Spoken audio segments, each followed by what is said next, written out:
سار ہوا جائے، اگر کوئی شرمساری نہیں ہے، اس کو اعزاز سے بیان کیا جا رہا ہے کہ میں باطل کی سروس کر کے اتنے بڑے مرتبے تک پہنچ کے ریٹائرڈ ہو کے آیا ہوں، اگر ساتھ یہ فخر بھی ہے تو اس کا مطلب یہ ہے کہ کوئی شرمندگی کہاں ہے، فخر ہے. تو یہ پھر ڈسیپشن ہو گیا جو بھی اب نیک اعمال ہیں کہ ان پر تکیہ کر کے بیٹھ گیا ہے. تو میں عرض یہ کر رہا ہوں کہ اصل میں اللہ کی یہ معرفت کتنی اہمیت کی حامل ہے. ہمارا عمل ٹھیک ہو ہی نہیں سکتا جب تک کہ ہم اللہ کی کامل معرفت حاصل نہیں کر سکتے. تو وہ اللہ جہاں پر ہم سے نمازوں کی روزے کی تقاضے کرتا ہے، وہاں اصل بات یہ ہے کہ میں بادشاہ ہوں. اب دیکھیے عمل کی موٹیو سے بات چلی تھی، میں آخری حصے پر آ رہا ہوں. میں اور عمل کے لیے موٹیو بنتا ہے. اعمال دو طرح کے ہوتے ہیں. ایک اعمال یہ ہے کہ ہماری کچھ مرغوبات نفس ہے جن سے پرہیز کرنی ہوتی ہے، بچنا ہوتا ہے، یا انہیں ڈسپلن اور آرگنائز کرنا ہوتا ہے.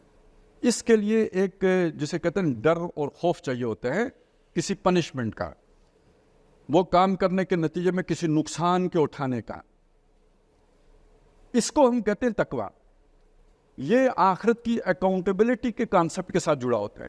اگر ہمیں آخرت کی اللہ کے سامنے محاسبے کا ڈر نہ ہو تو ہم برے کام کرنے سے رک نہیں سکتے. جو ہمارے نفس جن کاموں کو کرنا چاہتا ہے اسے کنٹرول نہیں کر سکتے. وَأَمَّا مَنْ خَافَ مَقَامَ رَبِّهِ وَنَّهَا النَّفْسَ عَنِ الْهَوَىٰ، جو اپنے رب کے سامنے کھڑے ہونے سے ڈرا اور اس کے نتیجے میں اس نے اپنے نفس کی باگیں کھینچ کے رکھی کہ وہ خواہش اس کی کنٹرول میں رہے. تو نفس کو کنٹرول میں رکھنے کے لیے جو شے کام آتی ہے وہ اللہ کا خوف ہے، اللہ کا ڈر ہے، اللہ کے سامنے پیشی ہے. لیکن جو قربانی دینی ہے، مال قربان کرنا ہے، جان قربان کرنی ہے. اب جو میں نے ابھی آپ کے سامنے بات رکھی ہے کیریئر قربان کرنا، جب ہم سمجھتے ہیں یہ طاغوت ہے تو اس پر کیریئر نچھاور تو نہیں کیا جا سکتا نا، قربان کرنا پڑے گا. یہ جو قربانی کا مادہ ہے یہ کہاں سے پیدا ہوتا ہے؟ یہ مادہ اللہ کی محبت کے نتیجے میں پیدا ہوتا ہے. جتنی اللہ کی محبت شدید ہوتی چلی جائے گی، دوسری محبتیں کمتر ہوتی چلی جائیں گی. لہذا ان کمتر محبتوں کو اس شدید تر محبت پر قربان کرنا مشکل نہیں ہوگا، آسان ہوتا چلا جائے گا. اب آیا قرآن مجید نے یہ تقاضا ہمارے سامنے رکھا یا نہیں رکھا؟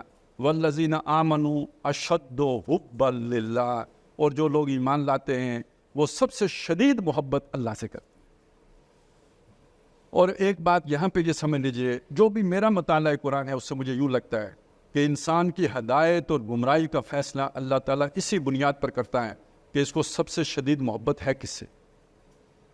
اگر سب سے شدید محبت اللہ سے ہے اور اللہ کے لیے انسان وہ قربانی دینے کے لیے تیار ہے، اس آدمی کو اللہ کبھی گمراہ نہیں ہونے دے گا، ہدایت کے رستے پر انگلی پکڑ کر چلائے گا.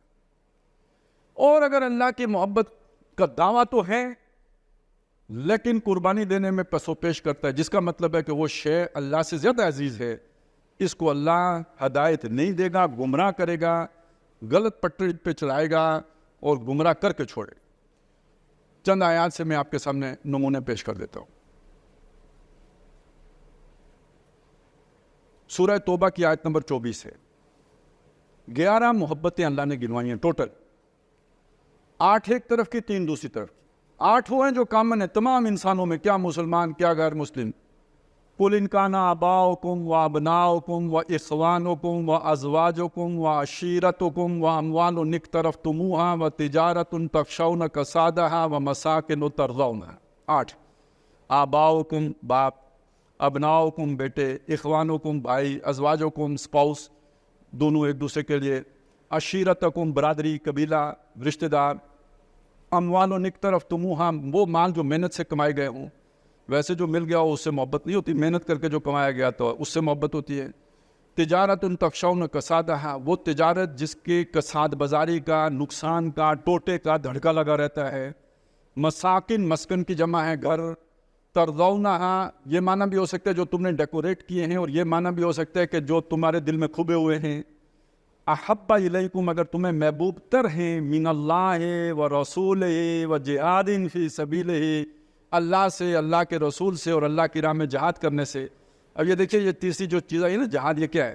اللہ کی محبت میں اپنا سب کچھ قربان کرنے کا نام جہاد ہے. گھر بار چھوڑنے کا نام، جان قربان کرنے کا نام، یہ ساری محبتیں قربان کرنے کا نام جہاد ہے.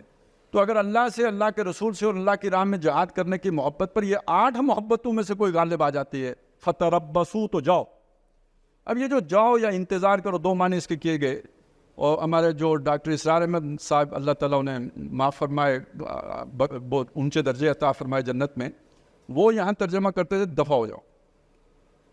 تو اب آپ سوچئے وہ یہ کیوں ترجمہ کرتے تھے؟ اصل میں مفہوم کیا ہے؟ جیسے آپ انٹرویو دے رہے ہیں اور ایک موقع پہ آ کے آپ سے کہا جاتا ہے اب چلے جائیں، اس کا کیا مطلب ہوتا ہے کہ اب آپ ناکام ہو گئے ہیں، تو اب آپ باہر بیٹھے، اناؤنسمنٹ ہوگی، بس آپ کا مزید انٹرویو لینے کی ضرورت نہیں ہے، آپ فیل ہو چکے، فتربصوا، جاؤ باہر بیٹھو، حتی یاتی اللہ امری، یہاں تک کہ اللہ تعالیٰ اپنا فیصلہ سنا دے. فیصلہ موت ہے، جب موت آئے گی تو اعلان بھی ہو جائے گا، لیکن فیصلہ جو ہے وہ کیا ہے؟ واللہ لا یہدی القوم الفاسقین، اللہ ایسے فاسقوں کو ہدایت نہیں دیا کرتا. تو اب دیکھیے ڈیسائسو بات ہو گئی محبت یا نہیں ہوئی؟ فیصلہ کن بات ہو گئی یا نہیں ہوگی؟ اگر اللہ رسول اور جہاد کی محبت ہے اللہ ہدایت دے گا، اگر وہ نہیں ہے تو اللہ ہدایت نہیں دے گا، کلیئر کٹ، کیٹیگوریکلی. پھر اسی کی ڈیمونسٹریشن ہے جو ہمارے سامنے آتی ہے کہ جب موسیٰ علیہ السلام نے اپنی قوم سے کہا کہ لڑنے چلتے، قوم نے کہا اذهب انت وربک فقاتلا انا ہاہنا قاعدون، تم اور تمہارا رب جا کے لڑو، ہم تو یہاں بیٹھیں گے، یعنی بیٹھیں گے خبریں لیں گے، بھاگیں گے نہیں، بیٹھ کے خبریں سنیں گے، جب تم جیت جاؤ گے تو ہم نعرے لگاتے ہوئے آ جائیں گے. اس پہ حضرت موسیٰ علیہ السلام بہت قوم سے ناراض ہوئے اور اللہ سے دعا کی بیزار ہو کے ربنا فافرق بیننا و بین القوم الفاسقین، یہی لفظ آئے ہیں، اے ہمارے رب میں اور میرا بھائی ہمارے درمیان اور جو ہماری یہ فاسقوں کی قوم ہے اس کے درمیان جدائی پیدا کر.